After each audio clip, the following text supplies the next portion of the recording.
Hello everyone, আবারও চলে আসলাম নতুন আরেকটি ভিডিও নিয়ে। তো আজকের এই ভিডিওতে আপনাদেরকে শেখাবো ডি এর পাশে এস থাকে, নিচে আবার বি আছে, আবার কিছু কিছু গাড়িতে টু আছে, এল আছে।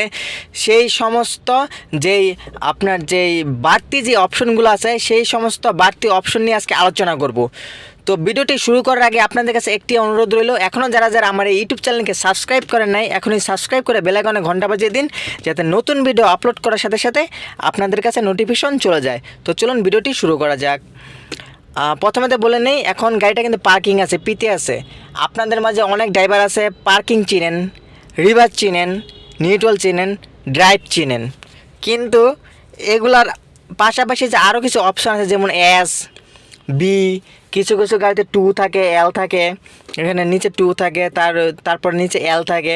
এগুলোর কাজ কি? মূলত টু এর কাজ হচ্ছে গিয়ে আপনার টু গিয়ার, এলের কাজ হচ্ছে গিয়ে লো। ম্যানুয়াল গাড়িটা যেরকম ওয়ান গিয়ার থাকে, ওয়ান গিয়ারে হয় কি আপনার গাড়িটা রানিং করার সময় ওয়ান গিয়ারে দিয়ে রানিং করতে হয়, কিন্তু ওয়ান গিয়ারে কিন্তু অনেক শক্তি। যারা মোটর সাইকেল চালান তারা কিন্তু জানেন যে ওয়ান গিয়ারে অনেক শক্তি। ঠিক তেমন এলেরও অনেক শক্তি থাকে, কিন্তু গাড়িটা অতটা স্পিড হবে না। আপনার যদি চাকাটা কোথাও বেজে যায়, সেক্ষেত্রে আপনি এলে দিয়ে ট্রাই করতে পারেন ওঠানোর জন্য। পিতে পার্কিং, আপনি যখন গাড়িটা পার্কিং করে পিতে দিয়ে রাখবেন। আরে রিভার্স, সেটা তো আপনারা সবাই জানেন যে পিছনে নেওয়ার সময় আরে দিয়ে নিতে হয়, মানে রিভার্স। অ্যান্ড নিউট্রাল, গাড়িটা যখন ধাক্কা দিয়ে এক জায়গা থেকে আরেক জায়গায় নিতে হয় তখন নিউট্রালে দিয়ে নিতে হয়। যেমন আপনার গাড়িতে যদি কখনো কোনো সমস্যা হয়, সেক্ষেত্রে আপনারা কী করবেন, নিউট্রালে দিয়ে গাড়িটা ধাক্কা দিয়ে নিয়ে যাবেন। ডিতে ড্রাইভ। এসের কাজটা কি সেই সম্পর্কে আপনাদেরকে আজকে ডিটেলস ধারণা দিব। তারপরে হচ্ছে গিয়ে এইখানে দেখেন আরেকটা বাটন আছে, এইটা কিসের বাটন, এটা কি কাজ করে সেই সম্পর্কে আপনাদেরকে আজকে ডিটেলসে ধারণা দেব।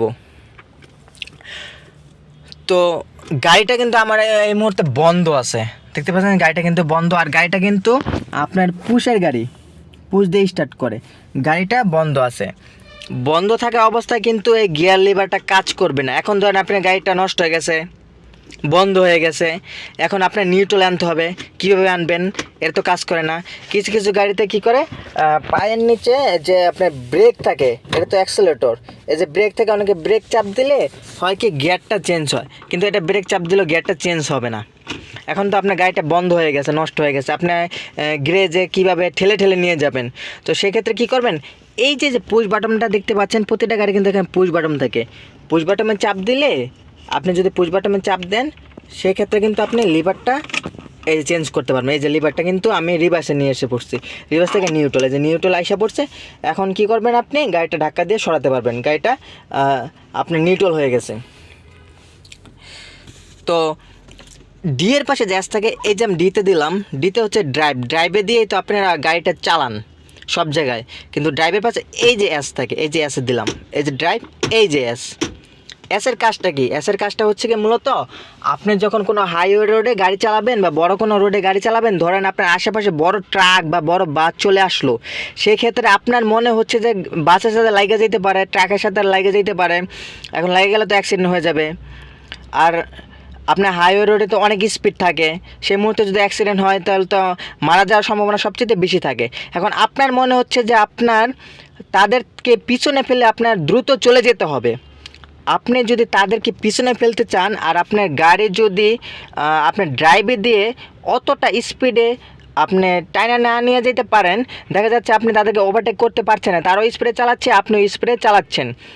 আপনার বাঁচার যদি ইচ্ছা থাকে, সেক্ষেত্রে আপনি কি করবেন, ডি থেকে লিভারটা ডান দিকে চাপ দিয়ে এসে নিয়ে এসে পড়বেন। সেক্ষেত্রে হবে কি, আপনার গাড়ির স্পিড সেকেন্ডের ভিতরে ডাবল হয়ে যাবে। তখন আপনি কী করতে পারেন, খুব সহজে তাকে ওভারটেক করতে পারবেন, খুব সহজে তাকে কী করতে পারবেন, ওভারটেক করতে পারবেন। স্পিড সেকেন্ডের মধ্যে ডাবল হয়ে যাবে। আপনি যখন তাকে ওভারটেক করে চলে আসবেন, তখন আবার ডিতে নিয়ে এসে পড়বেন, তখন ডি দিয়ে চালাবেন। এসে চালানোর কোনো প্রয়োজন নেই, ডি দিয়ে চালাবেন। পিতে পার্কিং, আরে রিভার্স, অ্যান্ড নিউট্রাল, ডিতে ড্রাইভ। এই চারটা সবচেয়ে বেশি গুরুত্বপূর্ণ, এই চারটাই কিন্তু বেশি প্রয়োজন হয়। এসটা তেমন প্রয়োজন হয় না, বিও তেমন প্রয়োজন হয় না। আপনার বেসিক আরও যে অপশনগুলো থাকে, টু থাকে, এল থাকে, হ্যাঁ, এম প্লাস মাইনাস থাকে, ওগুলো তেমন প্রয়োজন হয় না। এক কথায় একটা অটো গিয়ারের গাড়ির পার্কিং, রিভার্স, নিউট্রাল এবং ড্রাইভই যথেষ্ট, অন্য কিছু প্রয়োজন হয় না। আশা করি এই ভিডিওটার মাধ্যমে আপনারা অনেক কিছু শিখতে পারছেন, বিশেষ করে পুশ বাটনটা এবং হচ্ছে কি অ্যাশটা। যারা নতুন ড্রাইভার তা আশা করি তাদের জন্য এই ভিডিওটা অনেকখানি উপকারে আসছে। তো যাই হোক, এখনও যারা আমার ইউটিউব চ্যানেলকে সাবস্ক্রাইব করেন নাই, এখনই সাবস্ক্রাইব করে বেল আইকনে ঘন্টা বাজিয়ে দিন, যাতে নতুন ভিডিও আপলোড করার সাথে সাথে আপনাদের কাছে নোটিফিকেশন চলে যায়। আমি আমার ইউটিউব চ্যানেলে এরকমই টেকনোলজি ভিডিও প্রতিনিয়ত দিয়ে থাকি। এখনও যারা আমার এই ইউটিউব চ্যানেলকে সাবস্ক্রাইব করেন নাই, এখনই সাবস্ক্রাইব করে ফেলুন আপনাদের পছন্দের YouTube channel the auto engine.